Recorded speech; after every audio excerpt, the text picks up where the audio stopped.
really almost every important player in the semiconductor industry, and speaking as a journalist, the ultimate source on these matters. The theme of today's discussion is Tech Wars, The Empire Strikes Back. After our initial discussion, where Dr. Jones will comment and I'll ask him questions, we'll open up to questions from you, our viewers. If you look at the bottom of your screen, there's a Q&A button. So please write out your questions. Typically, many of them are similar, so I'll try to fold them into questions to allow Dr. Jones to comment on the widest possible spectrum, reflecting your interests. Now, Dr. Jones, we've called this seminar Tech Wars, The Empire Strikes Back.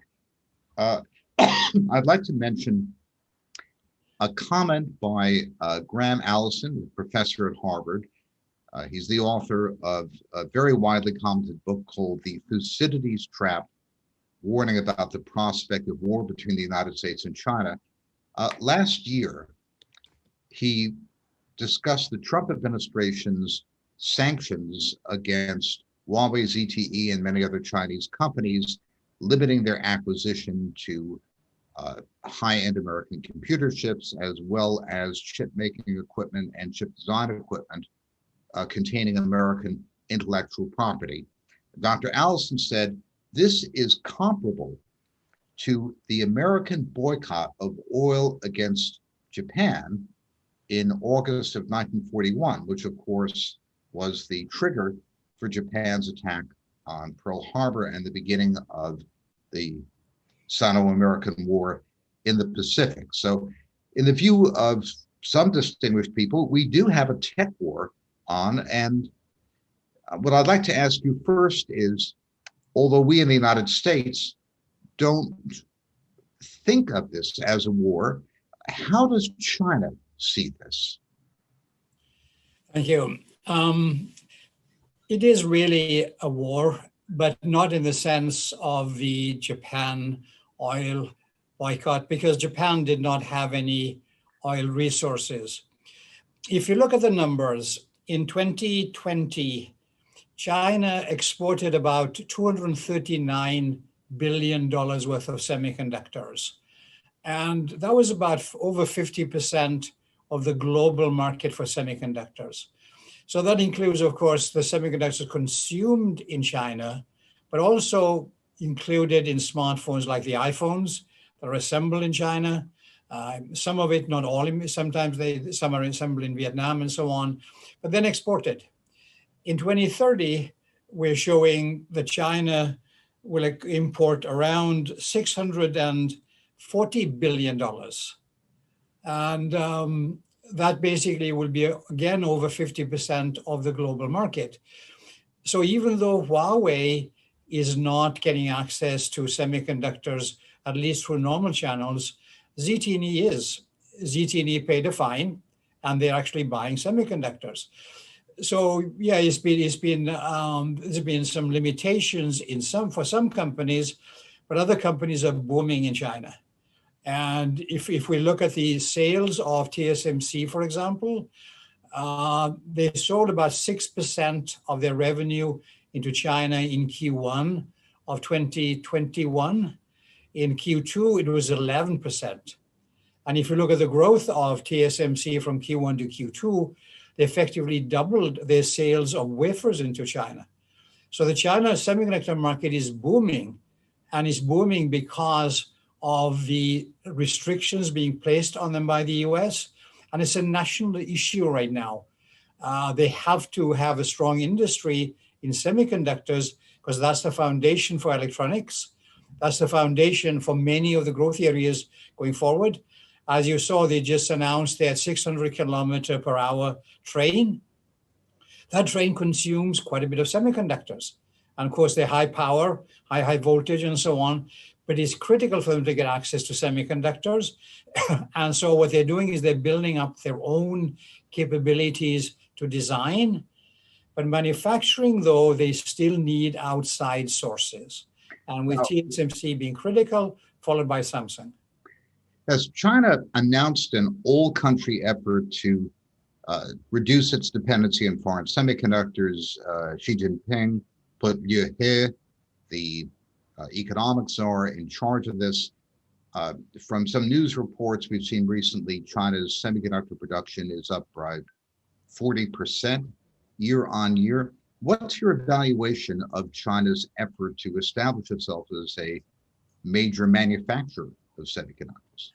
Well, there are two parts to that answer. One, from a design point of view, where they design the chips and have them manufactured outside. And in 2020, for the non-memory ICs, they basically supplied about 20% of their own chips. 80% came from outside. In 2030, we have them producing more than 50% of their own chips in that arena. Now, for memory, basically in 2030, they only produce about 10%. The rest come from Samsung. Samsung has a fab in Xi'an. SK Hynix, they have a fab in Wuxi, Micron. So memory, we don't think they will have good success. In terms of the wafer processing, SMIC is at 14, 12, but there are restrictions to getting equipment below 12. So they will still need access to TSMC and access to Samsung. But also recently, TSMC announced they're going to increase capacity in Nanjing for 28 nanometer technology. And of course, that's to support the China market, but also to try and slow down the building of capacity by Chinese foundry vendors in China for above 12. Dr. Jones, since we're dealing with a lot of numbers here, I know that you prepared some slides. It might be helpful for our viewers for you to show them now and set a baseline in terms of what the picture is. Thank you. Okay, so in terms of slide 2, I think you need to share the screen. Could we get the host to disable preventing us from screen sharing? Are we? Does Dr. Jones have permission for screen sharing?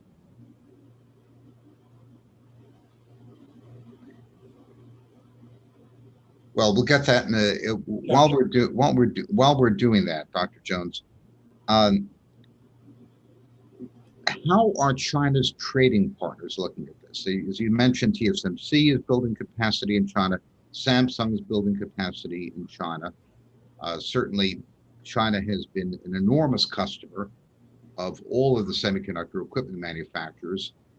How does Japan, South Korea, Taiwan see China's industry? Are they integrated into this? Are they concerned about it? Are they trying to help it? It's a very mixed relationship. If you look at the political leaders in Japan, they talk about a crisis in terms of the relationship with China. If you talk to the automobile companies in Japan, they're getting record sales in China and now pushing aggressively in terms of electric vehicles. Germany, they have a positive trade balance with China, one of the few countries who have that positive trade balance. So they again are trying to increase collaboration, revenues from China. France is in a similar position. Again, being careful of not violating what's viewed as US sanctions and so on. But again, in many cases, the European countries, at least the ones we are in discussions with, they don't understand the US policies because they don't see the long-term value. South Korea, of course, is in a very difficult position, but Samsung is expanding capacity in Xi'an. And of course, SK Hynix basically are buying the Intel NAND business, which has a fab in Dalian. So these countries regard China as a very large market, growth in opportunities in the China market, and in many ways increased collaboration, like electric vehicles is one. There's increased collaboration in terms of batteries, in terms of the technology for electric vehicles, etc. So I think we can do the screen sharing now. Yes, please go ahead. So in terms of the top level perspective, what we see in China right now is what we view a significant increase in confidence in the high technology industry. So this is a big shift over the past 12 months. And a key part of it, of course, is their success in not only designing semiconductor products, but then the equipment or the end products that use semiconductors. So if you look at the 5G smartphone market, which is a highly competitive market, Chinese vendors have more than 50% of the global market. That's Xiaomi, Oppo, Vivo.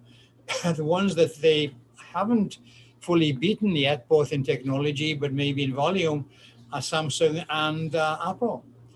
But there's been a huge increase in terms of confidence in that space. They also, the inputs that I get, and we've had discussions extensively over the past few weeks, why do they have this confidence with the US, against the US? And of course, there's a huge amount of publicity going on regarding the lack of the inability of the US to control COVID. But of course, with the vaccines of Pfizer and Moderna are significantly better than the vaccines of China. But in terms of the activities of the US government in high technology, that's being looked at very carefully. But yeah, they're going to allocate some funding, but there's no clear path in terms of how that funding will be used and who will benefit and what the long-term capabilities are. And then the Xi Jinping speech during the 100th anniversary of the Communist Party was a very positive message for them. Again, China is not going to be bullied. China is competitive in a global market. You attack us and we'll attack you back. So that's a dramatic change in attitude and confidence over the past 12 months. Now, as I mentioned, to you, David, I also brought up the Qin dynasty to some of my friends in China, and they smile because they've had this kind of growth in the past and it hasn't been sustained. But the Belt and Road Initiative is an attempt not to become overly concerned with inside China.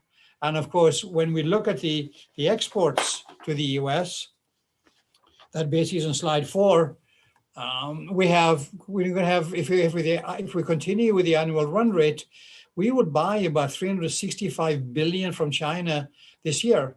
I think in 2008 it was 377 or 378. This year probably is going to be higher. So here we are basically beating up on China, and I think there are some reasons, valid reasons for that. But again, we're highly, highly dependent on them. So they actually, if they put some strong measures against us, they actually have significant power. So let's talk about that for a second. The empire strikes back. What are China's options to respond to what they view as American attempts to stop them from rising? Well, the acceleration or the funding for the acceleration of technologies within many industries. So as I mentioned earlier, semiconductors are the foundations for many of the areas of growth. So a key area for them is artificial intelligence. And that's going to be used in many, many areas. Smartphones, of course, have it for picture taking, but right now for 3D facial recognition, for processing big data, for medical industry and so on. So they're stimulating both the semiconductor industry itself, but also demand for semiconductors. So if you look at robots are used in factories today, volumes are quite low. So if you develop semiconductors for robots, the market is quite small.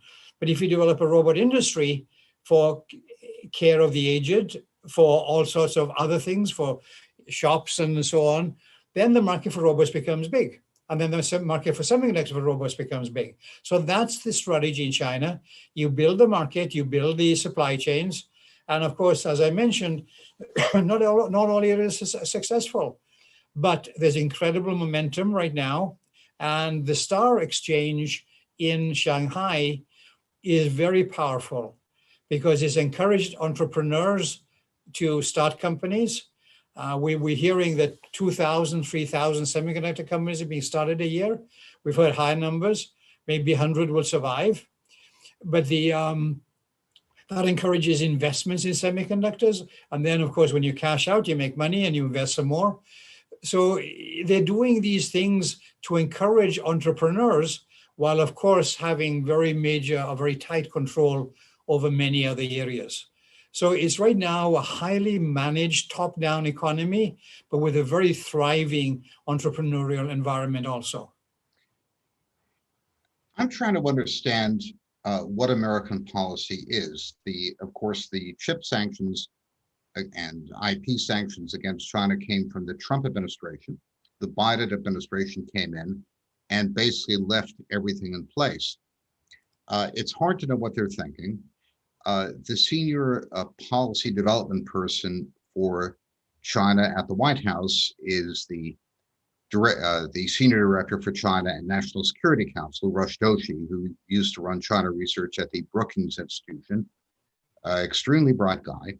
Just published a book, and I read it closely and found that the term semiconductor doesn't appear anywhere in the book, let alone computer chip or anything like this. So do you detect any policy development, any policy reconsideration in Washington to respond to this?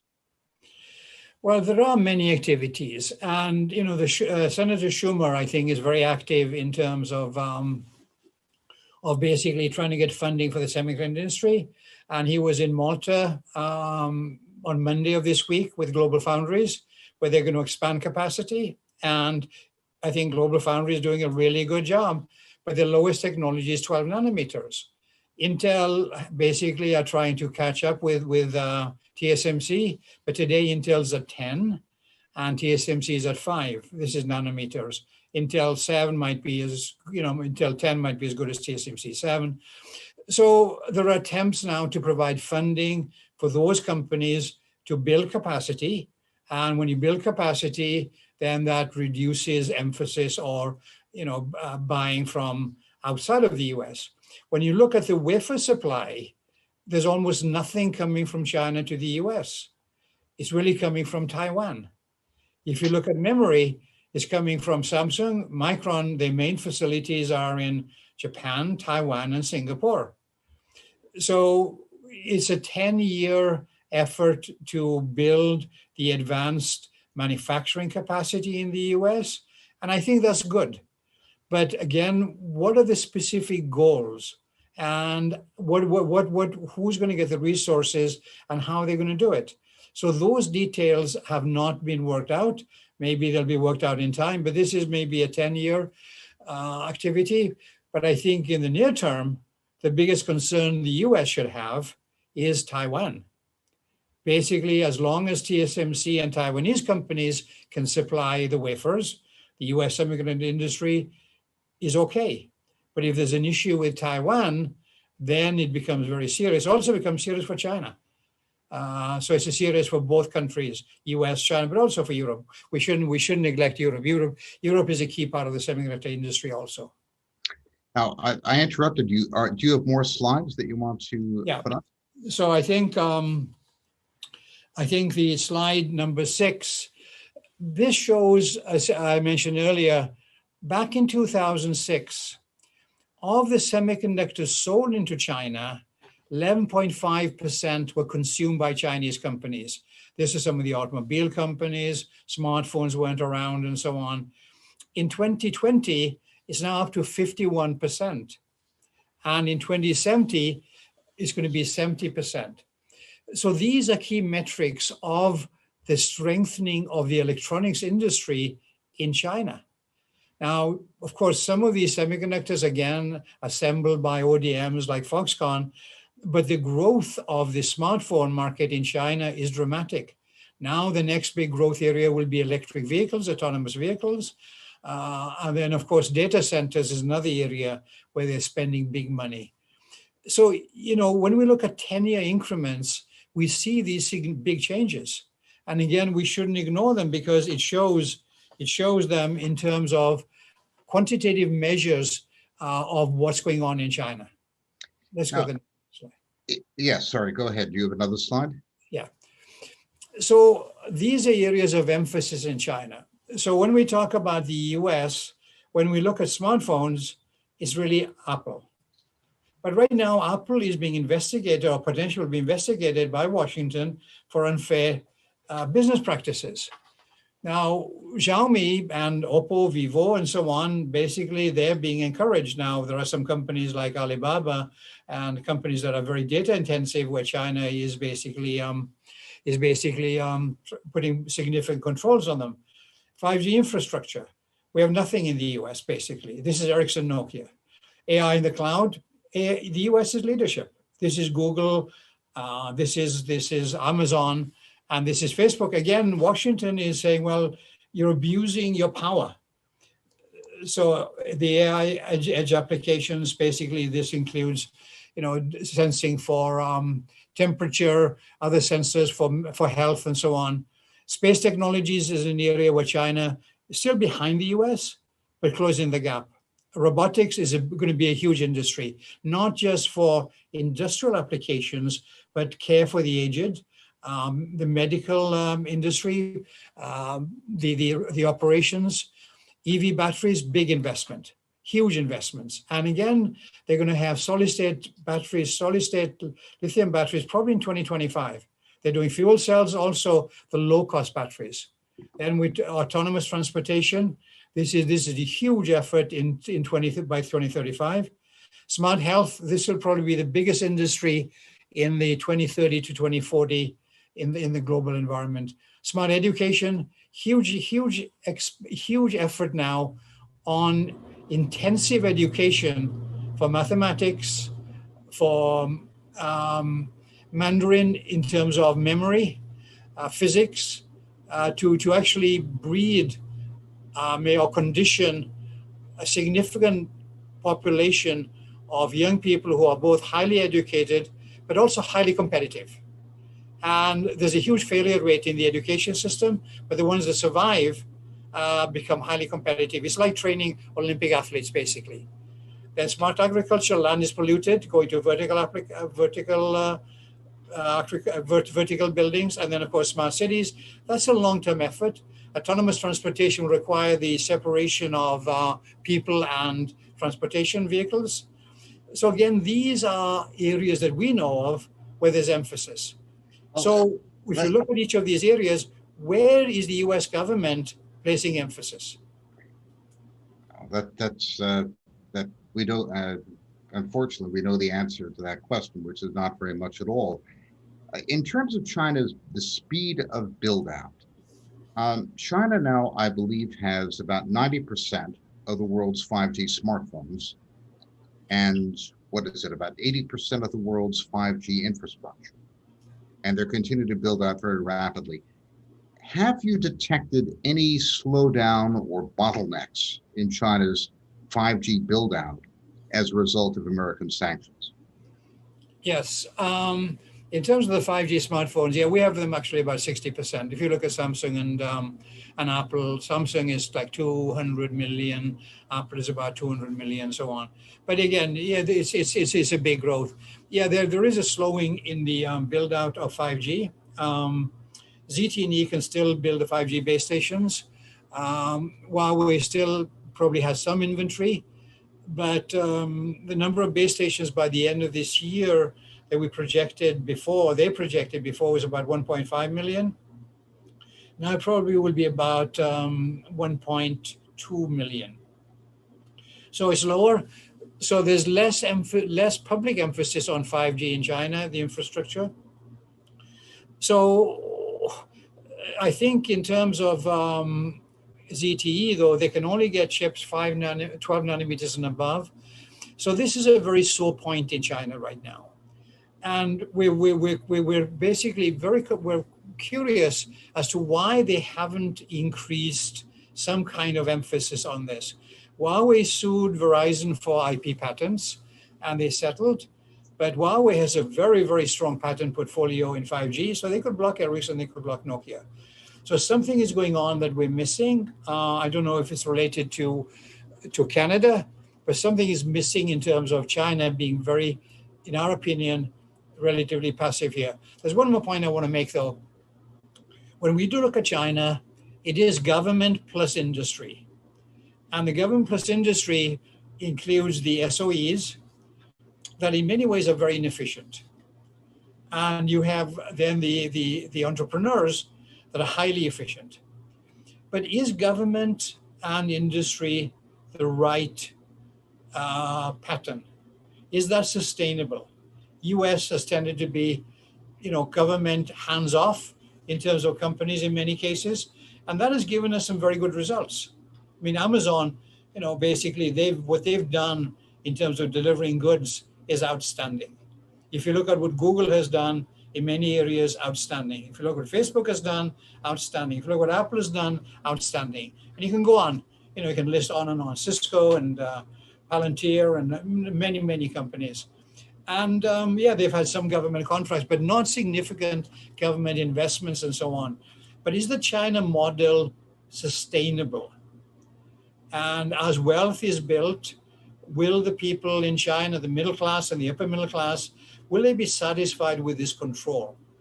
And as long as the US is viewed as an enemy, as long as the US has high profile as an enemy, I think it can be effective. But as they become more successful, and if the US weakens more, and they don't identify a strong external enemy to stimulate the internal activities, then that could be a significant challenge. Let's talk for a second about one. If we're done with the slides, perhaps we should return to I the think so. screen. Yeah. Thank you. Last week, virtually all the major institutions of the West joined together to denounce China for allowing or sponsoring hacking of Western networks, particularly in reference to the Microsoft Exchange server hack. It was an extraordinary show of unanimity on the part of the West. How serious is the cyber war issue between the United States and China? In my opinion, it is very serious. And it's the beginning of the development of the data war. So it's really in future, the big competition is going to be in the data arena. Even though big money is being spent in military, it's the data arena with artificial intelligence that's going to be the big war. Israel, by the way, has fully recognized this. And what Israel is doing in terms of AI, et cetera, is outstanding. I mean, if the US just did what Israel is doing and had the same focus as Israel, I think it'd be really good for the US. However, what you need is high level of security. You need very high levels of encryption capabilities. Quantum communications is already being used in China. Quantum computing obviously will be important, but it's a huge issue. Now, China is denying that the hacking came from them. Who knows? But again, we have to look at this as probably the most serious threat going forward from China, from Russia, from a number of other countries, because hacking into the US ecosystem is actually not that difficult. So yeah, it's a huge threat. And again, this is the basis for artificial intelligence. This is the basis for enhancing semiconductor capabilities. This is the basis for going to smaller feature dimensions. This is the basis for new architectures. So again, Google is still the global leader, and Amazon is outstanding, and Facebook and so on, Microsoft, we have leadership here, but it's within companies. So what we see in China is the combination of this in companies, and of course they're worried, Chinese government is worried about the excessive power, but then there are huge government investments. When we looked in the past, probably we're talking about a few $1 billion a year in terms of funding support for artificial intelligence. Let me go back for a second to something you said about data as a resource. I've heard people say that if oil was the fuel of the second industrial revolution, then data is the fuel of the fourth industrial revolution. AI processing is the engine, but data is the fuel. China has a vast amount of data, particularly in the medical field, which Western researchers are trying to get access to. To what extent is data a resource that China can control and choke off access to the West? To what extent can China retaliate by making its data less accessible to Western companies? Today, I think data seems to be concentrated within different countries. Data is not something which is that transportable in the way you transport goods and when you monetize it. So the search engines in China, like Baidu, are controlled within China. They don't use the Google search engine and so on. So you have data within the country, but then of course you also have the data in terms of the military, and then the global communications infrastructure. So we have servers, for our companies in different parts of the world. So you need to basically transmit that data. Now, a lot of it is transmitted by fiber, so that tends to be not that tamper-proof, but we're going more to the mobile data. 5G, 6G is going to come in. So there's a data inside the country that gives you a high level of efficiency within the country, and then you can use the data in terms of cyber warfare. And the cyber warfare is the big threat. And the problem is you really can't detect where it comes from, or it's going to become more difficult to detect where it comes from. So maybe if it comes from a server in China, well, you put the server in Kazakhstan, you put the server in somewhere else, and then you don't really know where it came from. So the generation of data, probably today in the US, probably 1% of the data that's generated is processed, and probably the amount of data that's processed, maybe another 1% is usable. But that's going to change over time. And the monetization of data is the essence of where we're going in the future. Autonomous transportation in China will be heavily data-oriented. 3D facial recognition is heavily data-oriented. So data, how you generate data, how you process the data, how you store the data, and then how you use it, both from the defensive perspective and offensive perspective, will be key. I'd like to take a question from one of our listeners now, if I may. Listener asks, the Internet of Things is going to connect an enormous part of economic life to the Internet. Doesn't that mean that hacks could have much more disruptive effect on economic life than in the past? Exactly right, yes. And that is, so we have the edge activities, and today you have a doorbell which is connected to your Wi-Fi and so on. It's actually highly susceptible. If you look at the automobiles, they could have, some of the high-end automobiles have hundreds of microcontrollers, highly susceptible to hacking. And again, as we put more of our daily lives data onto the internet, and we're going to be doing that, medical records, all sorts of records, it becomes increasingly prone to hacking. And when you do hack, what do you want to do?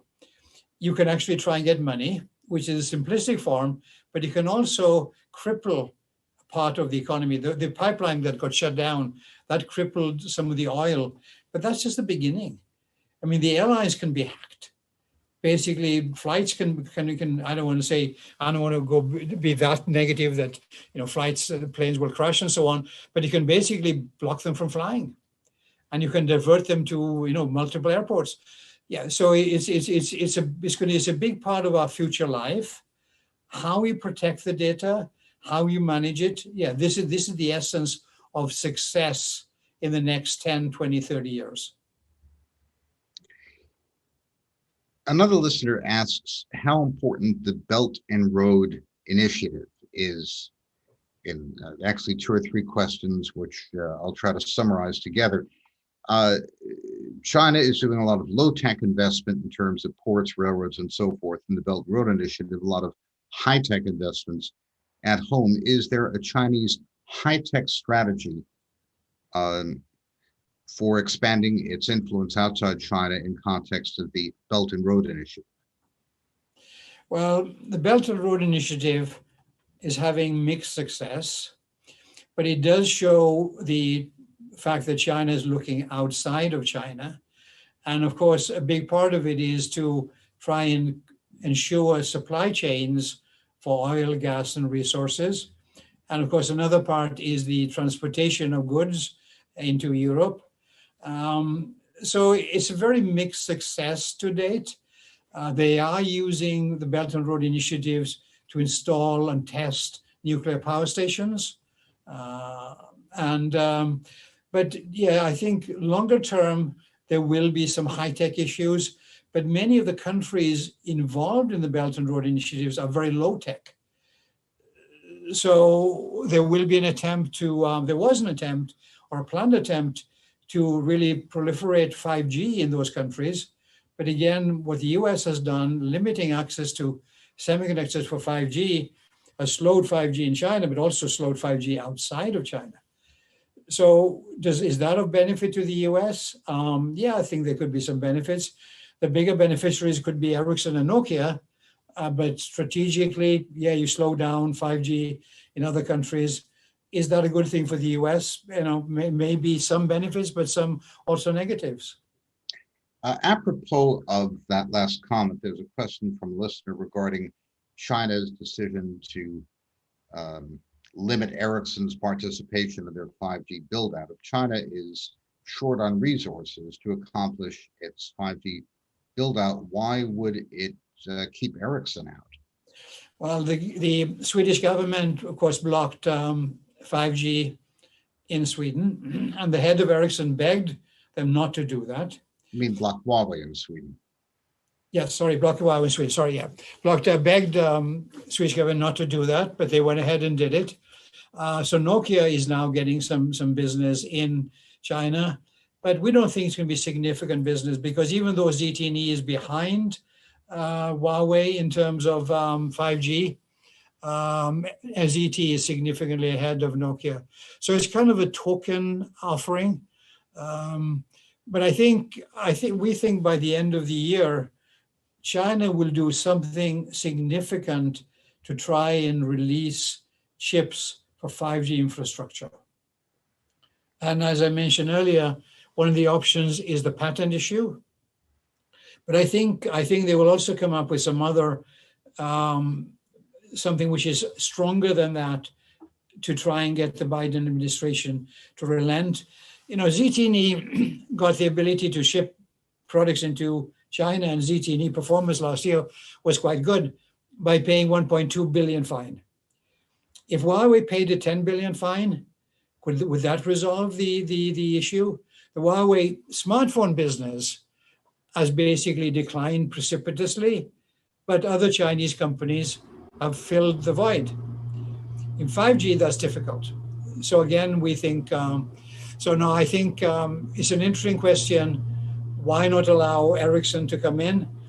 Will the US allow Ericsson to actually have advanced chips in the China market? That issue has not been resolved fully.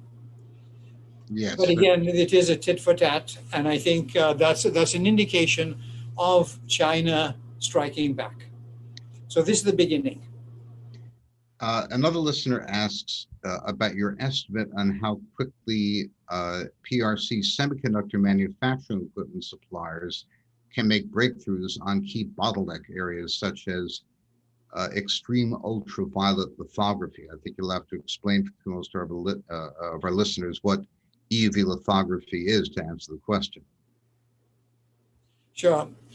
So when you produce chips at 5 nanometers, you need the very low wavelength that you can get with EUV versus the normal lithography. So US has blocked ASML from shipping that equipment into China.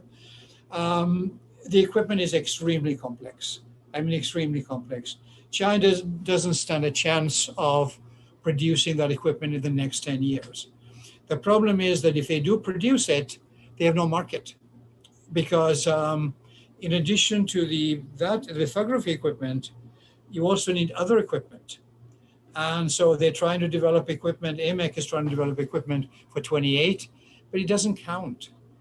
So if AMEC does equipment for 5 nanometers or 7 nanometers, there's no market. SMIC will not buy many pieces of equipment because they don't have the other equipment. TSMC will not buy equipment. Samsung will not buy equipment. Intel will not buy equipment. So that position of the US is very strong. And that's why we also say that in the DRAM market, even though CXMT is getting a lot of money, they will not be able to be competitive with Samsung or Micron in the next 10 years.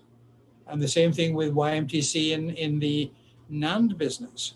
And of course, Tsinghua Unigroup, which has funded a big part of YMTC, is insolvent. Yes. Yeah. Another listener asks about 5G build out in the United States. You mentioned in passing before that the United States hasn't gotten very far with 5G. Why is that, and what will it take for the United States to begin to catch up with China's 5G build out? Well, I think because of a number of things, the US is now accelerating 5G. So basically, T-Mobile is standalone, and now they're investing heavily in 5G. Verizon got a new CEO, and basically he comes from Ericsson. He understands 5G. They paid, I think, 30 or 40 billion for spectrum. And of course, now they have to move quite fast, and they are. AT&T is spinning off its the content business and is also focusing on 5G. So through a series of steps, and I think T-Mobile probably was the initiator, US is now moving quite fast in 5G. And I think the progress is quite good. I mean, I think I'm impressed with how things have changed in the last 12, 24 months. I'd like to interpolate a question of my own. Some weeks ago, I interviewed the chief technology officer of Huawei, who mentioned that Huawei had already installed several thousand private 5G networks for factory automation, port automation, warehouse development, and so forth, productivity applications, and that they expect to have perhaps 10 times that number by the end of next year. So China is moving very rapidly to try to use 5G for the productivity applications that you listed before on one of your slides. I haven't been able to get any numbers for the United States, but they seem to be somewhere in the mid hundreds as opposed to the thousands. How far ahead is China in terms of harvesting the productivity potential of 5G with respect to the US or Europe? Well, based on our knowledge of supply chains of semiconductors, I'm very surprised with what he's saying, because that is inconsistent with what we know in terms of supply chain. I mean, the fact they've installed a few thousand, that doesn't surprise me. But the fact they can do 10 times that in the next, intermediate time frame very much surprises me. In many of the factories or the local area of 5G, millimeter wave is a technology that's being widely promoted. And US right now is actually ahead of China in millimeter wave. Qualcomm in terms of chips, even Apple 5G smartphones are millimeter wave. There are some activities in the US, some activities in Europe, but probably at the very, very early stages, it will become a big capability in the future. But right now, because of limitations in semiconductors, I would very much doubt that China is significantly ahead of the US. So if you look at manufacturing in China, the leader in terms of electronics manufacturing is Honhai Foxconn, which is actually a Taiwanese company. And so they're doing some of it, but it's not that extensive to date. So China did, I think, put that kind of capability in the Shanghai station. So they have some of the technologies, but in millimeter wave, US is ahead. So I'm surprised. Again, we don't know everything, but I'm surprised by the projections, the historical information. That's very consistent with what we know. But unless they can get semiconductors, millimeter wave technology is very tough. So again, I'm surprised by the projections, but I think if it happens, I think it'll stimulate the US and also companies that are outside of China to accelerate. BMW, by the way, is also trying to do some of that in terms of automotive manufacturing. Another question asks about cybersecurity. How important is quantum telecommunications in cybersecurity? You mentioned this in passing, and I think a listener would like you to elaborate. Well, in China, it's being used right now for government and for military, and it's at the early stages of development. It's going to be quite important. What China is also doing right now is they're developing 6G. So in 3G, they were behind. 4G, they were behind, but 4G, they closed the gap, and 5G, they went ahead, sorry. Now they're developing 6G, and 6G is planned to be adopted around 2029, maybe 2030. And the key emphasis of China in 6G is full control of supply chain. Everything will be produced either by China or allies of China. And that's going to have very extensive quantum communication encryption capabilities. So it's going to become extremely important. And again, significant emphasis in China, much lower level of emphasis in the US. In fact, I don't know anybody in the US that's making significant investments in quantum computing. In China, for 6G, we know sources that have been given multi-billion-dollar funding to develop 6G, multi-billion-dollar funding for 6G.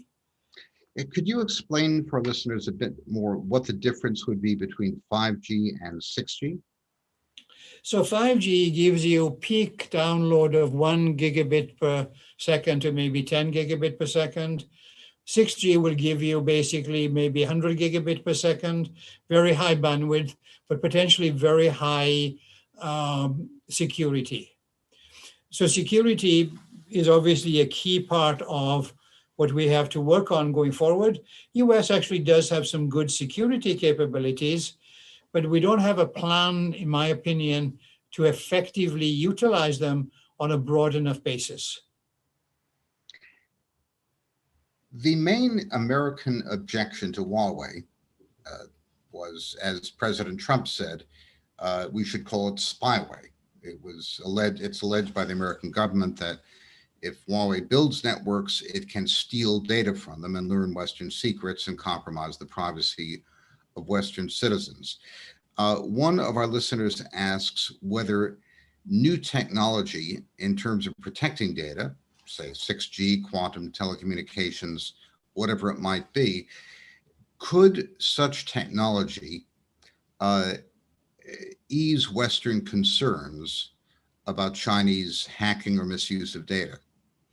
Yeah, I think, the networks are susceptible to hacking. The reality, though, is your smartphone is much more susceptible to hacking than the infrastructure is. And of course, we have, 4 or 5 billion smartphones.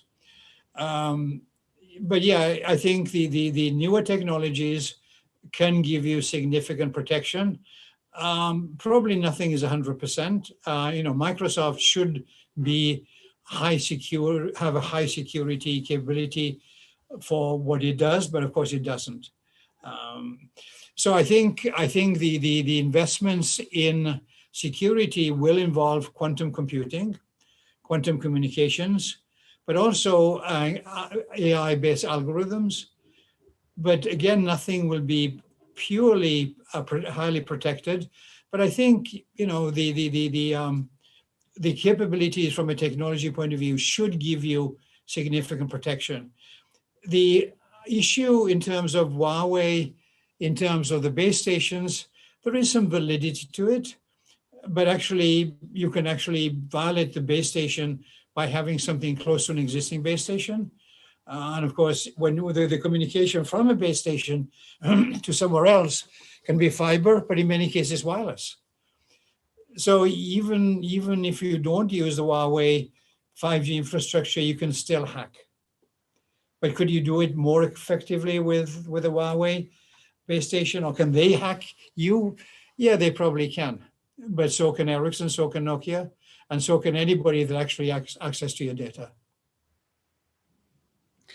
Another listener asks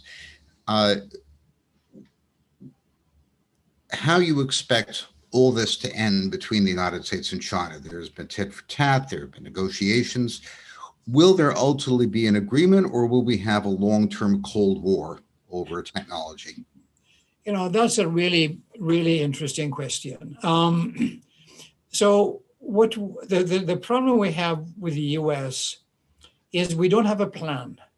We do things on the spur of the moment.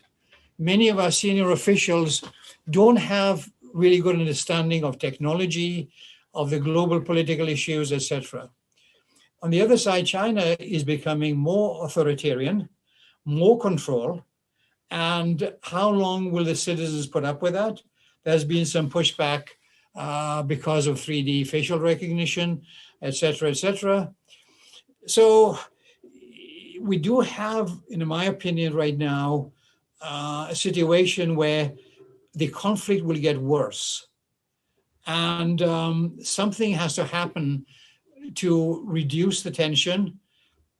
But in my opinion right now, the Biden administration and also the consensus in Washington is that China is an enemy and it's very bad for the US. So we have to do some things that will slow them down, hurt them, etc.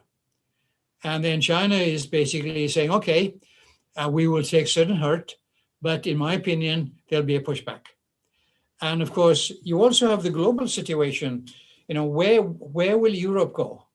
I think Europe, in some ways, has come a little bit closer to the US, but Europe is very dependent on China from a market point of view. And earlier we showed also how dependent the US is from imports. If China tomorrow decides to reduce imports to the US of some key areas, we have big problems. So I think it's a balancing act. It's like the nuclear war kind of situation. But I think there can be some sparks that will make things significantly worse. So we expect the rest of the year to become more contentious, but hopefully there'll be some kind of rational thinking saying, look, it's better to work together. It's better to regard ourselves as competitors. And then for the US to look closely at where China is going and to have programs in those areas to be ahead of China. And AI is one of the key areas. And of course, that covers many, many, many things. But I think we need to energize the US to become a lot more aggressive in terms of technology development, business development. And the Washington activities right now in attacking Silicon Valley, yeah, they've overstepped, but you don't want to break them up. They've created jobs, they create technology, and the Apple phone is the best in the world. You can argue that maybe Samsung in some areas is better, Android is better, but what they've created in terms of jobs, employment, excitement is really positive. So the Washington Silicon Valley gap, to me, is a very negative thing for the US. In China, I think the increased control over data in terms of what's happened to Alibaba, Didi, that's a very negative thing for China. Another listener asks, mentions that before you cited the fine, the $1.5 billion fine that ZTE paid to the United States, I think, for sanctions violations, and suggested that perhaps if Huawei paid a big fine, that might propitiate the United States. The listener asks, is there anything you would advise China to do to try to take the edge off American concerns about China as a prospective enemy? Yeah, I think some of the areas that I think we basically recommend is the establishing of additional joint ventures, the building of a stronger, or basically reduce the tensions in the business environment area, expand the China market for the financial industry, open up the China market in terms of some of the data sharing. Yeah, I think there are a number of things that China can do to alleviate or reduce the tension. But if you look at Xi Jinping, his position, and the government leaders, Right now, China will have GDP growth this year of about 6% or more. I think last year it was about 2% or 3% positive growth. China is doing very well. So the conflict with the US, 5G is a sore point. Smartphones, basically, that's not an issue. But from the Chinese leadership point of view, they've got the people highly motivated, highly competitive, looking down on the US. The propaganda is incredible. So right now they're on a growth path and they see the US maybe declining. So do they basically try and bridge the difference? Or do they increase the difference to continue to motivate the Chinese? So again, from their side, things are going well, other than potentially the 5G build out.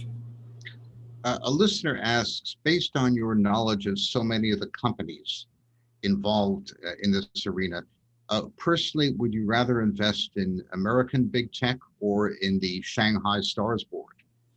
Okay, well, we're precluded from investing in any company because of our position. I don't know that. Sorry, I'm really, to be honest, I'm not smart enough to answer that.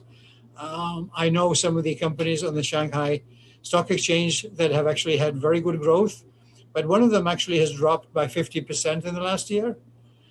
So again, that question, I'm sorry, I'm not smart enough to answer that one. Okay, well, I had to ask it though. Thank you. Well, we're getting close to the hour. I'm very grateful to you. Let me give you the last minute or two to summarize how you see this and communicate whatever else you'd like to our listeners. Yeah, I think back in 2010, we published a book called China America, and we compared the US to an old oak tree that was not given enough nutrition, not given enough water, and so on, and basically in some ways weakening. I think we see some of that again today. You know, we're very positive on US innovation. We're very positive on the ability of the US to be successful. But again, the policies we have are almost anti-business. And, you know, it raised the taxes. Taxes on some companies are unfair and so on. But if you look at the employees of those companies, if you look at the employees of Amazon, for the taxes they pay, yeah, maybe there are some tax loopholes, but that's not the key issue. The key issue is we have to build employment. We have to strengthen our education system. We have to become more competitive in AI. So the US has the resources, the people resources, the ability to be successful. But in my opinion, we don't understand global competition. We missed it in terms of the Japanese automobile industry. I think in some ways we're missing it now in terms of China. So we need to learn more about China and then find ways to be competitive with them. In my opinion, having an open relationship with China where we're partners, but competitors as partners, that's what we have with Germany. That's what we have some other countries. That is the best long-term approach, but we don't see that happening. So if any of our listeners can actually influence Washington, provide any influence in China to get in that direction, I think that would be very positive. Thank you, Dr. Jones. And I do have to conclude with a word from our sponsor, AsiaTimes. We're grateful to all of you who subscribe to AsiaTimes. For those of you who don't, please consider subscribing. Like most publications, we depend on you, our subscribers, to support us and to be able to host events like this. So please subscribe early and often, get your friends to, and read AsiaTimes. With that, I'd like to thank all of you for participating and offer heartfelt thanks to Dr. Jones for a brilliant presentation and conclude this webinar. Good evening, good afternoon, and good morning. Thank you.